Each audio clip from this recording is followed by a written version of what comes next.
Of course, we are incredibly concerned about the terrorist threat in Syria, about extremist elements within the opposition. We've made that very clear. That's why we talk to the opposition all the time. It's worth knowing whether these groups have any intent whatsoever to be moderate and inclusive, or whether they are, from the start, intend to be radical. If this is all going to come to some kind of a diplomatic solution, then all parties involved are going to have to be represented some way.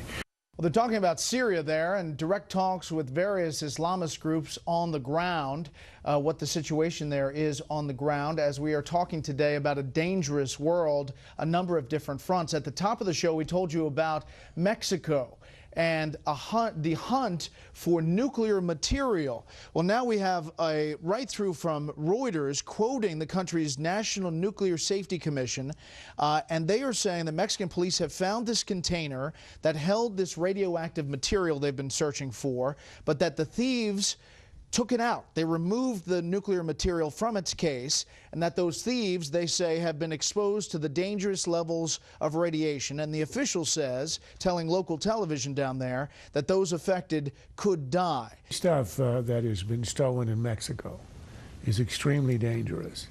And I think it highlights the fact that one of the reasons that we should have a secure southern border is not just to reduce illegal immigration, but there is always a threat, particularly with Hezbollah elements in the Americas, which we know is true. Hezbollah has carried out attacks as far away as Argentina, and it has bases, or at least it has contacts in places like Venezuela.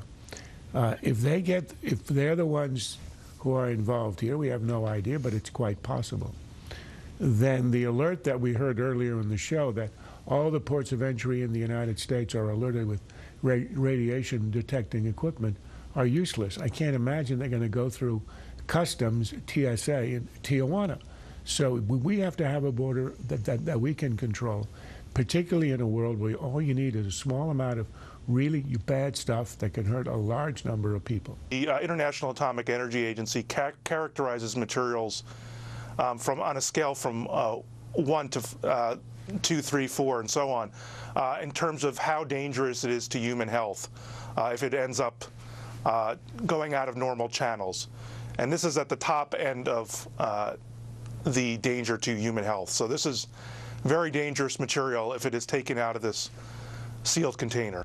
Final issue, China. Vice President Biden over there, these talks about rising tensions over this air defense zone in the East China Sea.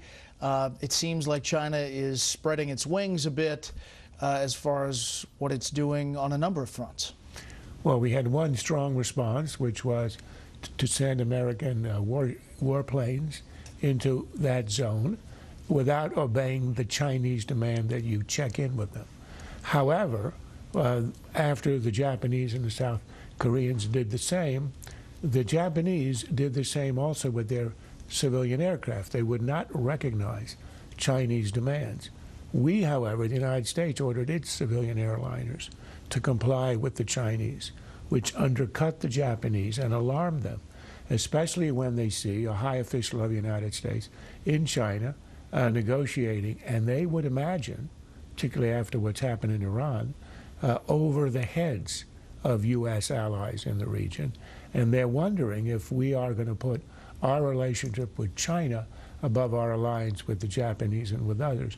And given how we seem to be doing that with Iran, trying to make an agreement with Iran and legitimizing it, and leaving out of it the Gulf Arabs who've been our allies for decades, the Japanese and the others have a big reason to worry about. Obviously, the website, when it was first launched, wasn't in tip-top shape, to say the least.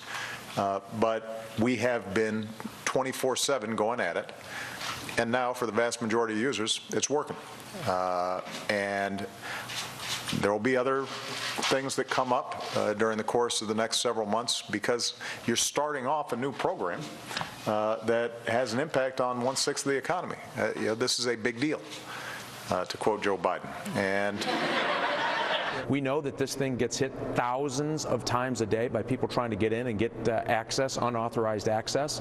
They have no coordinated effort on every single day to try to monitor and track that.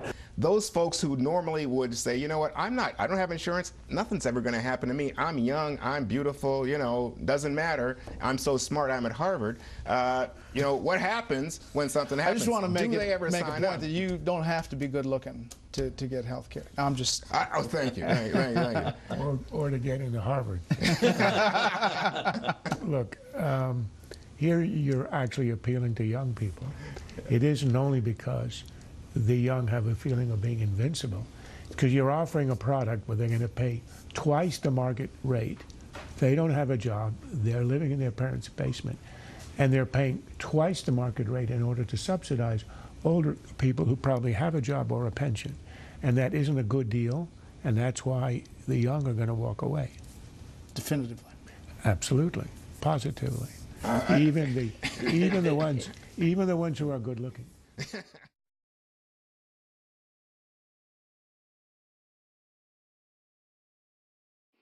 has been a Sunfish production.